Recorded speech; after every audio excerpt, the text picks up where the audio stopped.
So just a couple of weeks ago, the bank came to my house and kicked me out, and the bank owns my house. So they weren't kicking me out because I didn't pay my taxes and the rent of the house, but they were kicking me out because they wanted to use the land to open a new strip mall.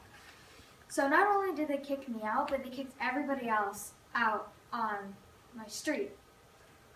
I had nowhere else to go, but the bank didn't care about us. They just probably cared about making money. I mean, it's a bank.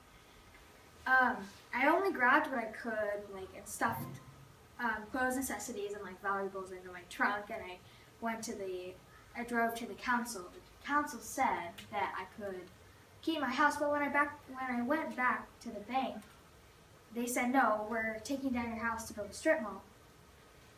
So this is the very similar situation at the Indian Removal Act in 1830, when President Andrew Jackson was being really unfair and kicked all the Indians out of their native land. So what is the Indian Removal Act? Well, the Indian Removal Act happened in 1830, and it led to the Trail of Tears. So Congress, urged on by President Andrew Jackson, which passed the Indian Removal Act, which gave the federal government the power to relocate any Native Americans in the East Territory at the west of Mississippi.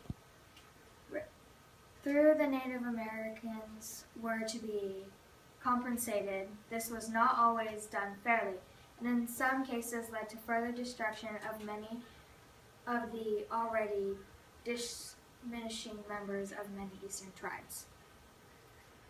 So the route of the Trail of Tears the Trail of Tears National Historic Trail passes through the present-day states of Alabama, Kansas, Georgia, Illinois, Kentucky, Missouri, North Carolina, Oklahoma, and Tennessee. The Indians didn't all follow the same path, as you can see, and they took different routes. So, What is the Trail of Tears? The Trail of Tears is when Indians were walking routes from Alabama to their different destinations. It is called the Trail of Tears because the Indians were crying because they had lost their land. The Legend of the Cherokee Rose. The legend of the Cherokee Rose was on the Trail of Tears, and it started in 1838. The mothers of the Cherokee were grieving and crying so much because they were unable to help their children survive the journey. The elders prayed for a sign so that they would lift the mother's spirits and give them strength. The next day, a beautiful rose began to grow where each of the mother's tears fell.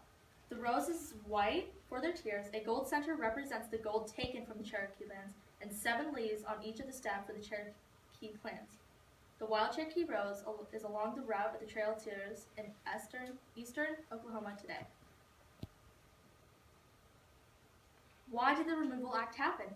The act was established by Congress in order to limit the amount of territories the Indians were inhabiting western, thus giving white people more access to lands and resources, and natural resources. So what were the effects of the Indian Removal Act?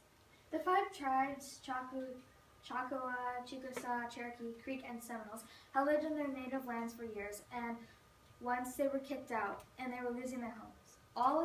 All in the Native Americans had to move to the reservations that were not good places to live.